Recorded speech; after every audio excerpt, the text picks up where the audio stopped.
Hello everybody, it is Stella from New Hope Wellbeing and we are back with another video, and I hope everybody is enjoying their week. We are currently enjoying a 42-degree day today, and when I did look at the temperature just before starting this video, it said it was actually at 42.1. So if I look like I am melting, as is I think the whole of Melbourne today. I mean, don't get me wrong, I love my summer, I love my heat, but when it gets into these 40-degree temperatures, it's a little bit stifling. So I hope whoever is watching, is someplace a little bit cooler than what it is here currently. But yes, I think my poor little fan is going to be going all night. But we are back with another video, and today we are discussing our next of our Sumerian gods. And this one is interesting because it's also a bit of an anomaly as well. In fact, I think the only other mythology I know that has it this particular way is Hindu. And this is the god of the moon. He's also the god of wisdom as well. And so that's what I'm saying. It's interesting because usually in most mythologies, it's a goddess. It's a goddess of the moon, not a god of the moon. So this is going to be a bit more interesting because it's actually in Sumerian and in Hindu, they've got gods of moons. So this god is called Nanna, and he is one of the oldest of the gods in the Mesopotamian pantheon, and he's first mentioned in writing in Sumer around 3500 BCE. And his worship did continue on through to the 3rd century CE. And as I said, he's the god of the moon and wisdom. So Nanna is his Sumerian name, but he was also known by other names such as Sin, Nanna Sin, and Nanna Suwen, and other names by the Akkadians, the Assyrians, the Babylonians, and others. He was the son of Enlil and Ninlil, and is their firstborn after Enlil seduces Ninlil by the riverbank in the myth, Enlil and Ninlil. Sometimes these names are really tongue twisters. His wife was Ningal, known as the Great Lady, and a fertility goddess, and their children were Utush Shamash, the sun god, and in some stories his twin sister was Inanna, goddess of love and sexuality, and Urshagal, queen of the dead, as well as Ishkur, also known as also the god of storms. An interesting aspect of the family tree is that the moon is the father of the sun. So Nanna is the father of Shamash, who is the sun god. It is thought this belief originated in the early days of the hunter-gatherer social structure, when the moon was far more important to a community for travelling by night and telling the time of the month. The sun only became more important once the people had settled down and began to practice agriculture. So Nanna is represented as a recumbent moon and associated with the bull and the lion dragon. He is further depicted as a seated man with a long beard and lapis lazuli, and a crescent moon above him, or is depicted as riding on the back of a winged bull, and in many inscriptions he is represented simply by the number 30, representing the number of days in a lunar month. This is also interesting to note because, as you know, there are sometimes in a calendar month we will have 2 full moons or 2 new moons. That is because the lunar cycle in itself doesn't always match up with how we in the modern day count the months. Where was I? So his cult center was in and his most famous high priestess was Enhuduna, and she was around 2285 through to 2250 BCE. Although he also had an important temple at Haran, which is in modern-day Syria, where his son was Nushuku, god of fire and light, Nanna, Ningal, and Nushuku were worshipped as a triad through the veneration this veneration mainly focused on father and son, which once again, another interesting little thing. Let's think about it. What is it that so in this triad you have Nanna the father,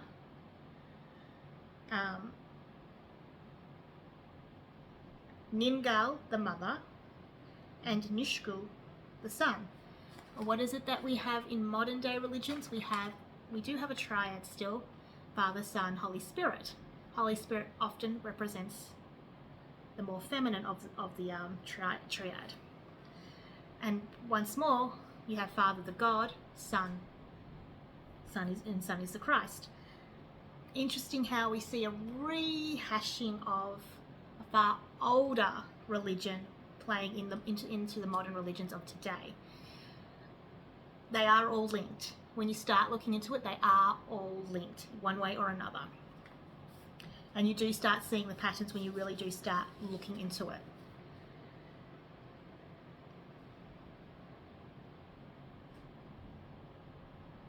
So under the reign of Nabonidus, I think it's how it's pronounced, which is around 556 through to 539 BCE, the king's mother served as the high priestess at Haran, while his daughter held the same position at Nanna's temple in Ur. This arrangement consolidated the rule Nabonidus's power in the same way that Sargon of Akkad, which was around 2234 through to 2279 BCE, had earlier placed his daughter Enhuduna in the position at Ur. Nanna is repeatedly seen in ancient texts as a god who provides and unifies, and some of the most successful Mesopotamian rulers capitalized on this belief. Nanna first appears under this particular name, Nanna, around 3500 BCE. However, he was already an important deity by this time, and he was mentioned as Sin or Suen during the reign of Sargon of Akkad. Sargon of Akkad, and is referred to as the Illuminator. Even from this early period, he was associated with wisdom and was honoured by Sargon's grandson, the great Naram Sin. This was around 2261 through to 2224 BCE, who took his name upon coming to the throne.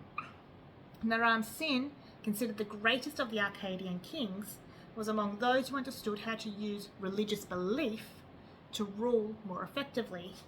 And this is something, when you start looking through history, you start seeing the same play happening with rulers who'd figured out how to use whichever religion was at the time to use that religion to rule more effectively. This is once more far older ruler, but same playbooks with more modern rulers. The Akkadians also knew Nanna and Sin by a number of other names, which were all ephihats, such as the embellisher, or he who embellishes, he who shines forth, or the fruit. Some of these names were to the Babylonians. Not to the Babylonians. To the Babylonians, Nanna was a son of Marduk, who created him and placed him in the sky. Lunar eclipses were thought to be caused by some errors by gods and demons trying to steal the moon's light, and Nanna had to fight against them to restore the natural order. At one point or another,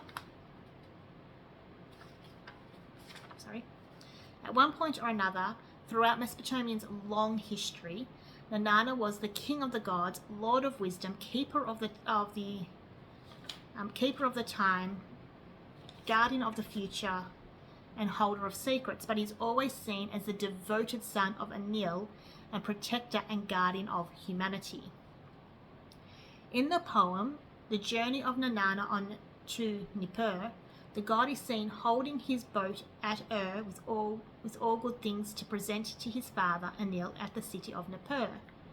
He fills his ship with trees, plants, and animals, then makes his way upriver, stopping at 5 cities along the way, where he is greeted and honours each one's god. Arriving at Nippur, he is greeted by Enlil's gatekeeper with joy and brought into his father's presence. Father and son feast together, and then Nanna takes a series of requests. He asks for the river to swell with sweet water, for the fields to yield abundant harvest, for success in cultivating honey and making wine, and for a long life to enjoy these gifts. Enlil grants his request, and Nanna returns happily to Ur. The poem is thought to represent the moon's association with fertility. Enlil was the king of the gods, keeper of the tablets of destiny, which foretold the fates of gods and mortals, and his decisions were final. His act of generosity is giving these gifts to Nanna meant that through Nanna they would be passed on to humanity and could not be revoked. He is depicted in a similar light in the poem The Herds of Nanna, in which he is praised as the god of living creatures and leader of the land, and the great father of humanity. Although Enki was the creator god of the Sumerians, Nanna seems to have sometimes taken on this role as his worship spread across Mesopotamia. In this particular poem, he is again seen as the god who gives great gifts to humanity. The works begin with the image of Nanna taking the night sky and illuminating it as the sun does at noon. He is a close confidant of his father, Enlil, and who speaks with him day and night and confers with him on the fate of human beings. The gods' herds are then tallied and their numbers written on divine tablets by Nishaba, goddess of writing and scribe of the gods. And Nanna is then praised as the god of abundance, who provides, among other gifts, alcoholic drinks, and Ninkasi was the goddess of beer, but this role is attributed to Nanna in the poem to emphasize his importance, as beer was the most popular drink in Mesopotamia at the time. He also appears in the Descent of Inanna, where he's listed as one of the deities. Nin Shubur is sent to appeal on behalf of Inanna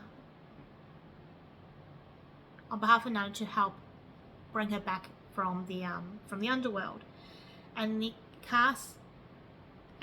the Curse of the Agadi, which is a famous work within the Mesopotamian genres, the god himself has enraged Enlil through his ingratitude. Nanna is among the gods who try to act as mediators to spare humanity from Enlil's wrath. His role as protector and defender of humanity did not end with one's death, however, but continued on in the afterlife. Nanna governed the waxing and the waning moon, a celestial rhythm that mirrored the ebb and flow of life on Earth. His crescent moon emblem became the symbol of the night, illuminating the heavens and inspiring awe among his followers. And beyond the skies, his influence stretched to the lands where he ensured fertility and prosperity, and he was not only a guardian of time, but also a provider of abundance, directly linking the moon cycles with the agricultural bounty of the earth.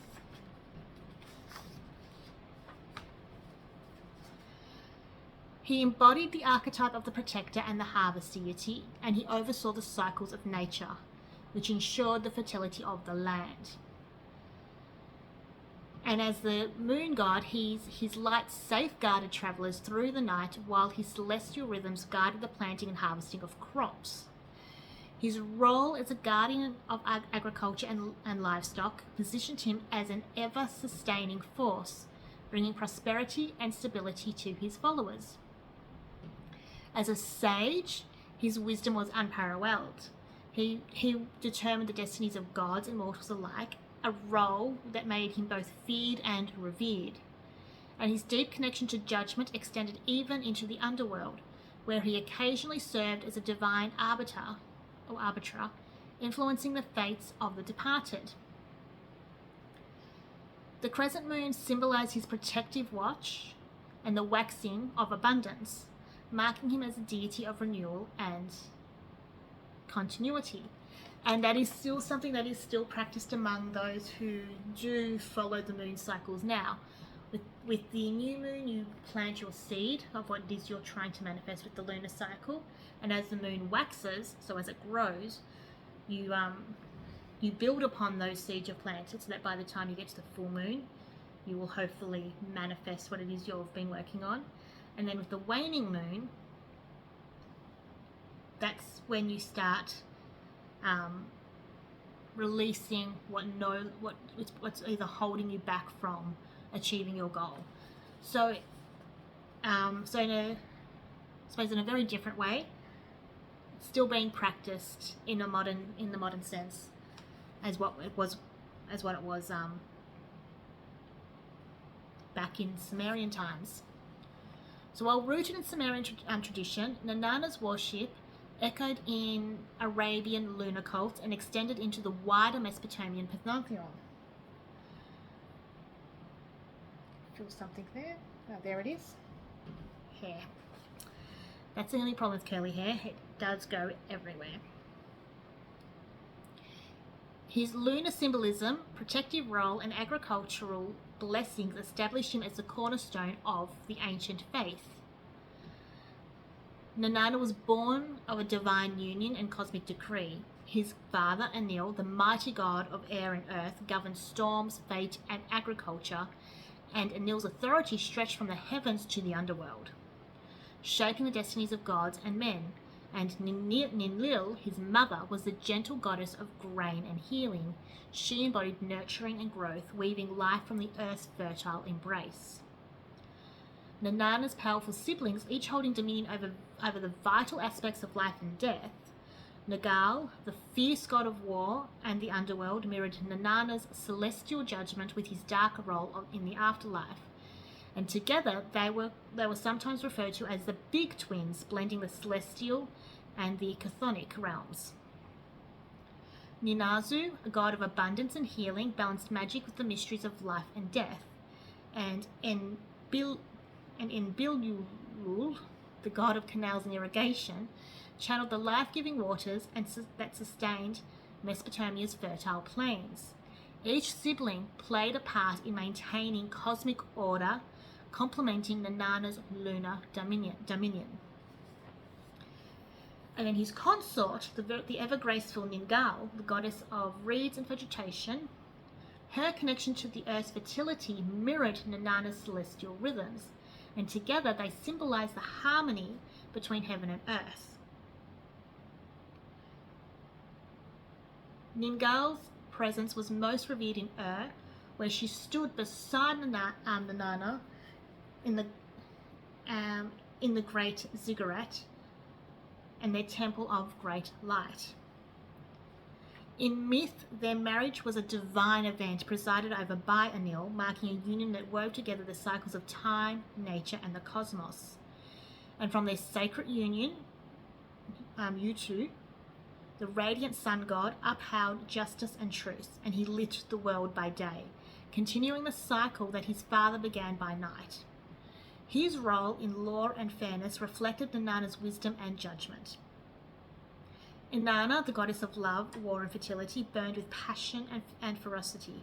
She represented Venus in the night sky, a beacon of both beauty and power, and her adventures and battles became legendary, marking her as one of the most dynamic figures in the pantheon. His sister, Urshagal, queen of the underworld, ruled the realm of the dead, and her solemn presence completed the family's cosmic balance, linking the underworld with the skies above. There are no myths that called Nanna Urshagal's father. However, she is often referred to as Inanna's sister. Thus, it is assumed that Urshagal is part of the divine family. And Urshagal's origins are one that is surrounded in a lot of mystery. So a lot of what we are saying in relation to her being part of the family is from assumptions, because she is so often referred to as Inanna's sister, and as Inanna is referred to as Nanna's sister, it does make sense that Eshuga would then be also his sister.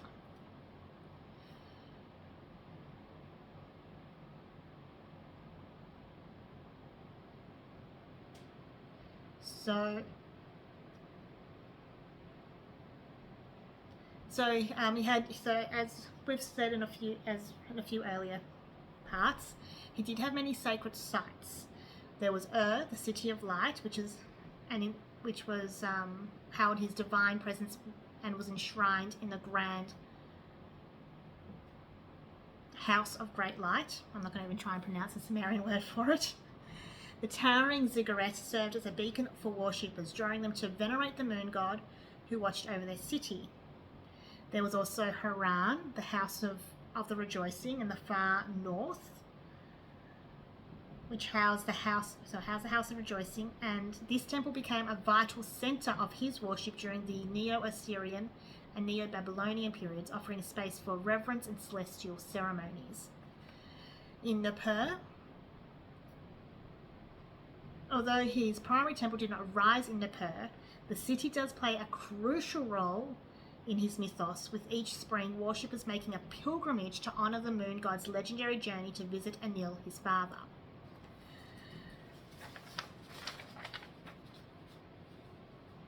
Now, there are other temples dedicated to Nanna that appear throughout Mesopotamia. In Tutub, his ancient presence was recognized early, while Babylon hosted two significant sanctuaries, the House of Pleasant Rest, and there was also temples dedicated to him in Borsippa, Sippar, and Assur. So his influence was very widespread around at that time.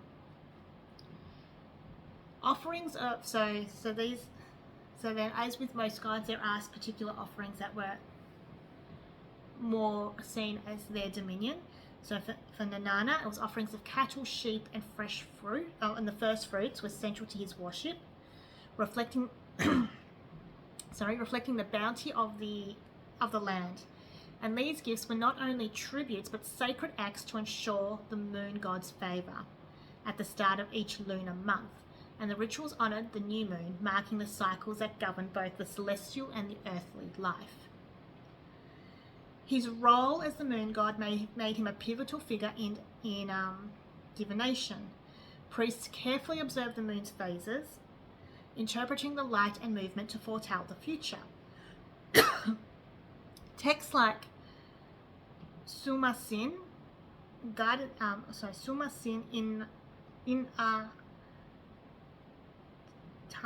I'm not going to try and pronounce it, sorry. But these particular texts guided these practices, revealing omens that influenced kings and commoners alike. In times of childbirth, Nanna's blessings were invoked.